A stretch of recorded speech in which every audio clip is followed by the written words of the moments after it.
Okay, so today I'm going to be talking about some of the things that people don't typically talk about that happened on the Appalachian Trail. What I did this morning, I sent out on social media asking my fellow hikers what exactly happens on the trail that people have a tendency not to talk about so much. And it really only took about 10 or 15 minutes, and I was flooded with replies, so I've spent the morning just sort of sorting through them and picking out some highlights. The different categories that I came up with, well, there's one that was the most common, and I'm not even going to say what that is, and I'm going to save that for last, and I suspect most people can guess it since that was the most common one, but I'll save that one for last. But the other categories that I came up with was just some people sort of replied with some things that were a little more heartfelt or inspiring, kind of revelations that they had on the trail that for whatever reason they didn't feel like sharing with people while they were on the trail. So, and then there were quite a few that just sort of fall under practical advice. And then another category that I just sort of lumped a lot of different things under is just sort of general AT community, socializing, and some of this stuff sort of was a little risque, and so, but I put all of that stuff into another category. And then there was another little category that I just call spooky and weird, and those are people, that they might have been trying to be humorous, talking about, Bigfoot and then the humorous category. A lot of people, wanted to be funny, as I said, and they would say, Sasquatch and aliens and stuff like that. So let's go ahead and we'll start going through these different categories. And so the first category is what I categorized as heartfelt and inspiring types of responses. One of the first replies I got was someone who confessed that how much they enjoyed just being like a child and getting muddy, and then there was a reply to that reply regarding puddle jumping, and then somebody also replied to that one, said the fact that you definitely try to jump or balance on something knowing that you'll end up being a muddy mess. And then somebody else, here's an inspiring response. The beauty, the fresh air, and the overall experience that just can't be captured with a camera alone. People learn how to accept other cultures that in real life they might never be exposed to. And then here's another heartfelt one. For me, it was missing my family. I never talked about it because I knew it would make me want to quit. And then another one here, I miss my wife and my dog. So that's it's kind of a summary of what would fall under the heartfelt or inspiring category as I broke them down. Okay, so now this is a group of responses that I just sort of put under the practical advice kind of category. People just sort of I guess things that people sort of wish people would know on the trail regarding like trail etiquette and things like that, that they didn't say to people just because they didn't want to, cause a conflict or hurt their feelings or something like that. But I guess sort of wish that things could have been, that someone else might have been able to say it, but they were reluctant to share on the trail. One of them would be sleeping with their food. Some people evidently boast about it, but I think most hikers that do, it's just a dirty little secret. That was one reply. And another similar regarding trail etiquette, or seeing trash on the trail and not picking it up and packing it out, leave no trace. So a lot of people, evidently don't do that, and people are reluctant to talk about it. Okay, here's one from somebody who said for a long time they didn't want to talk about or admit the fact that they got lost on the trail and actually had to call 911 to find their way, for someone to come and rescue them. They did say that they eventually fessed up and decided to talk about it. Okay, here's one that could fall under the humorous category, but I've got it under practical advice because it's really practical advice. The reply starts off, Fight Club. But no, seriously, we don't talk about the fact that people don't clean their hands after pooping and playing with their toes. And then they reach into one of your food bags that you offer up, and that's how people get sick. Always pour your food into other people's hands. And here's one that I guess somebody says they didn't talk about much, but was an issue for them, and that was the constant struggle to avoid stepping in fresh, and there's an emoji there of poop, is something that I really didn't know was such a big thing before I began my trek. And so let's see, let's scroll down. I can't really do all of these because there's so many. Setting up your tent to find someone else took a dump there with no cat hole. Yeah, that's something that I would probably be talking about. But anyway, and then here's another just one word reply, chafing. Yeah, and if those of you who don't know what chafing is, well, you know what chafing is. Yeah, I know, I've never really experienced chafing so much on the trail, but as a runner, if it's hot and humid outside, then I don't use Body Glide or something, I'll have chafing. But yeah, I think maybe the secret and the reason people don't talk about it is some of the places that you get chafing. Let me go ahead and share a personal story. The first time, when I was first a young runner, my first experience with chafing was not from hiking, but when I was beginning to run. One day, I was doing a longer run and was perspiring a lot. It was hot and humid, and I was done with my run, and suddenly I looked down and I was covered in blood, and it was like I'd been shot, and I thought, what the heck is that? And when I stepped into the shower, however, I found out exactly what it was, and my nipples actually had been chafing. I think that's actually, oddly, I guess is more common among men than women. But there are other kind of embarrassing areas that people will chafe. And I can understand why they may not want to talk about that. Oh, here's one that's interesting. Carrying a signal jammer on my backpack to save the trail from pod speaker users. I didn't even realize that something like that existed, but evidently, and I think it's not just pod speakers, but people that want to listen to music. There's nothing wrong with listening to music on the trail. Well, there are some things wrong if you're not aware of your surroundings, because that can be a problem. But in terms of trail etiquette, if you're not using earbuds or headphones, it's annoying if you're walking along and you're just enjoying nature and you're hearing the birds sing and things like that, and then somebody comes walking along with their music sort of blasting. That's annoying, so that's an aspect of trail etiquette that people should be aware of. Oh, this is actually a good one. Okay, I'm gonna read this.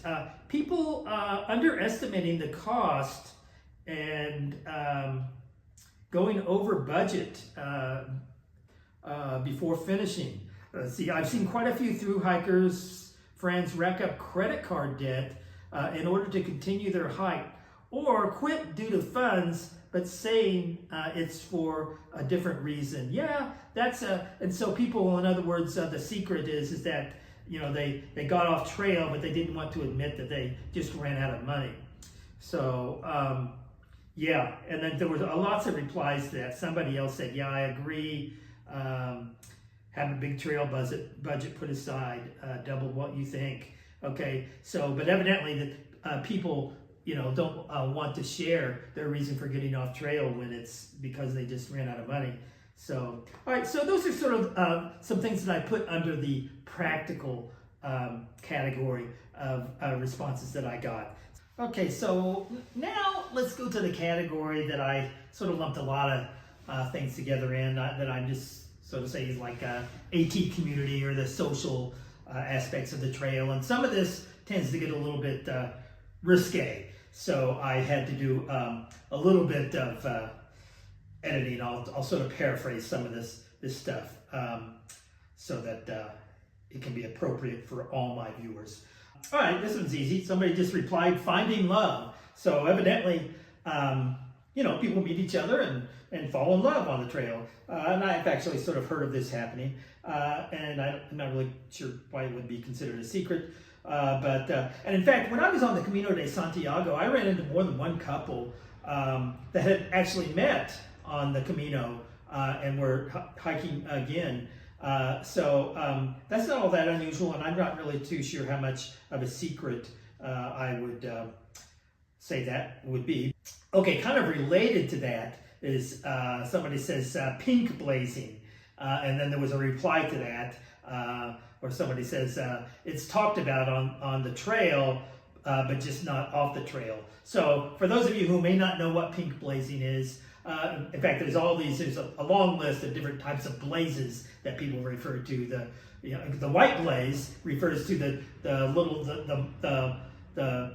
2-inch by 6-inch, I think, a little white rectangles that are along the trail that sort of help the hiker know that they're actually on trail. So you see, and periodically you'll see a white blaze, and that says, yeah, you're still on the trail. So, and then from that, people have come up with other references. Yellow blazing, which I think somebody makes reference to later on in here. Yellow blazing is when people hitchhike, and that makes reference to the yellow lines on the road. And then there's things like blue blazing, where people take alternative routes and things like that. But pink blazing is when essentially stalking. Really, it's when somebody might find another hiker attractive, and so they kind of adjust their hike, speed up or slow down or whatever, to sort of stay with that person so that they can stalk them, essentially. I mean, sometimes it's appreciated, but I think I've got a feeling there's probably some women out there that would say that they found the pink blazing that some men have done as kind of annoying. But anyway, that's what pink blazing is. And evidently, this person says it's not talked about much off trail. So, and then another thing, although I have heard people talk about, this person actually talks about 3 different things, including yellow blazing, like I just said, and kind of what we've already talked about, but also drugs. Yeah, I wouldn't be surprised if there's some, substance abuse of various types going on the trail.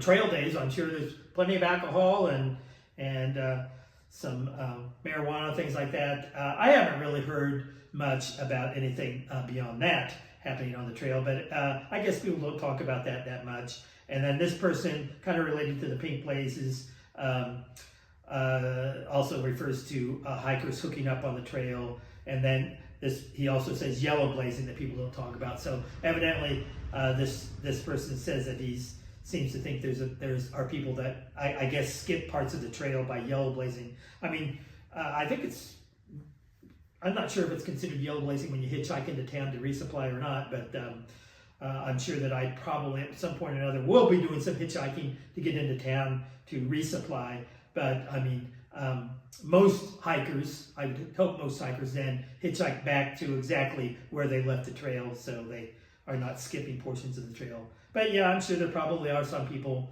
skipping portions of the trail by yellow blazing. Okay, and then here's one says, I've heard from a friend that skinny dipping may or may not occur on hot summer days. And so skinny dipping on the trail.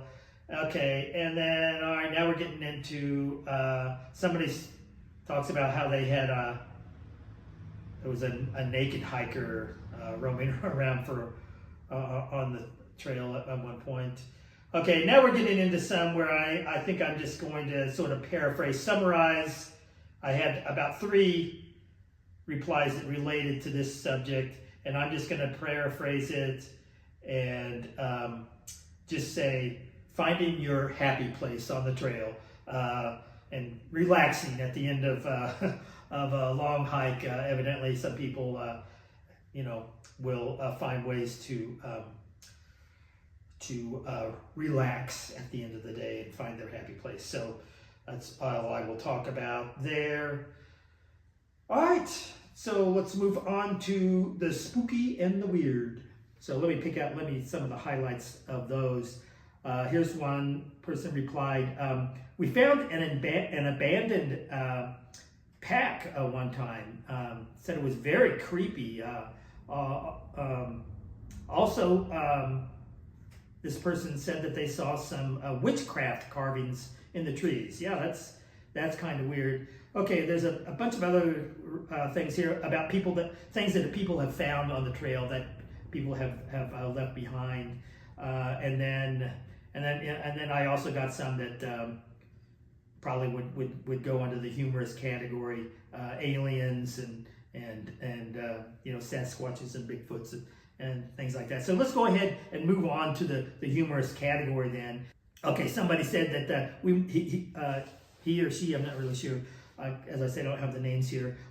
They went the wrong direction for an hour or more. So, and I can relate to that. I even when I was on the Camino de Santiago, I mean, it's well marked and things like that. But I don't know.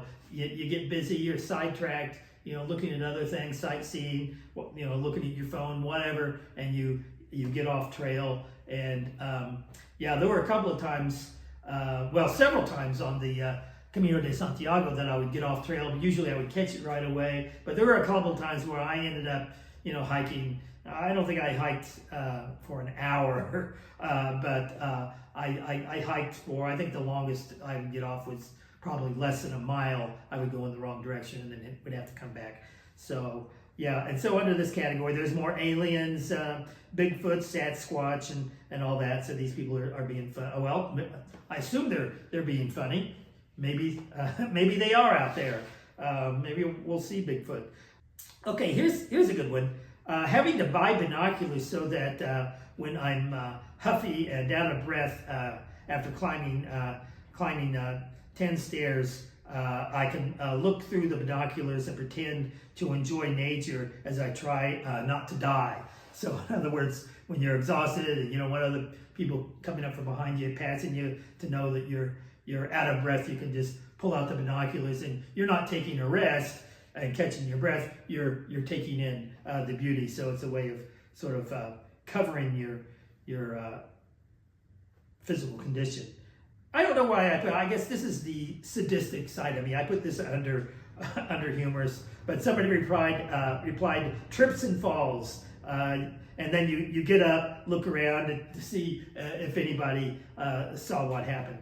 So So in other words, hiding, not wanting people to know that you have tripped and fallen. And I have tripped and fallen many times. In fact, if you watched early on in the vlogging that I did of the Camino de Santiago this year with my friends, when I was with my friends Jack and Bonnie, I fell with them, and that sort of became a running joke about me falling. Okay, and here's another related to the holding your breath when people walk by so that they don't know how bad your cardio is.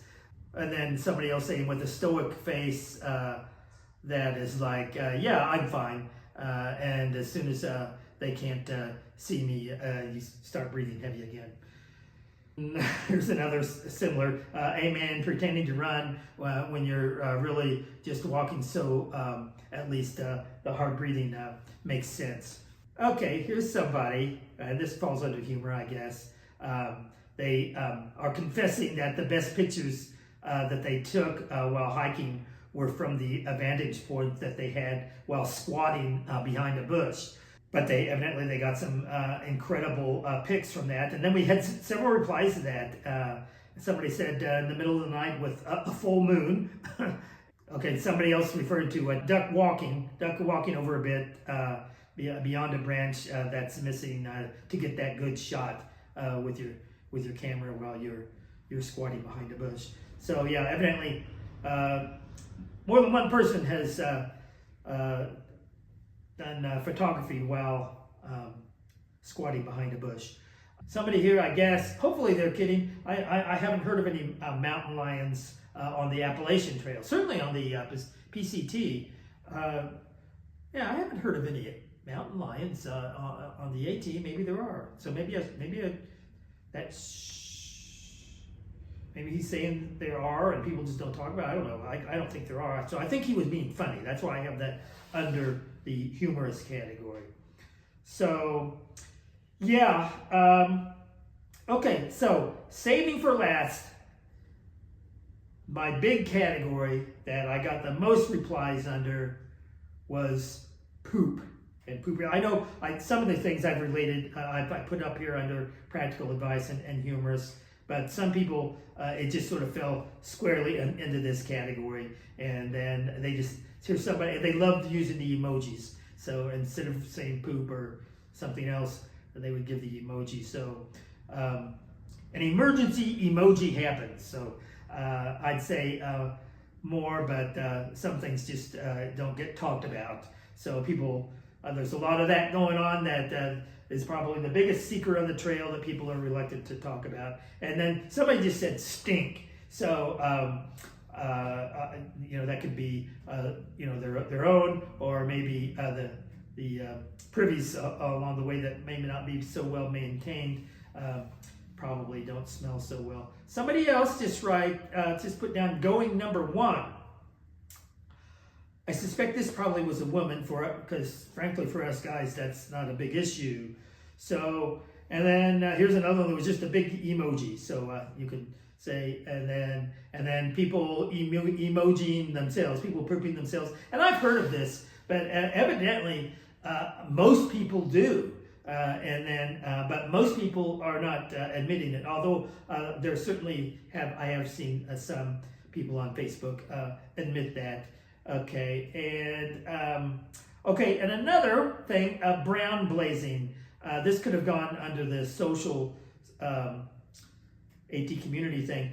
Brown blazing, you can kind of maybe guess what that is. And that's people who sort of plan their whole hike, I guess, from one privy to the next, so they can avoid doing their business in other places. And here's a good one. This one could have gone under the humorous category too. And a novice hiker who did their paperwork in quotations with poison sumac or poison ivy. Poor souls. You definitely want to carry your toilet paper, a roll of toilet paper with you at all times so that you don't have to rely on Mother Nature, who could turn against you if you choose the wrong leaf. All right, so that pretty much covers the high points. I got tons and tons and I had to go through them, but those are the things people do not talk about that happen on the trail. So, shh, don't tell anybody.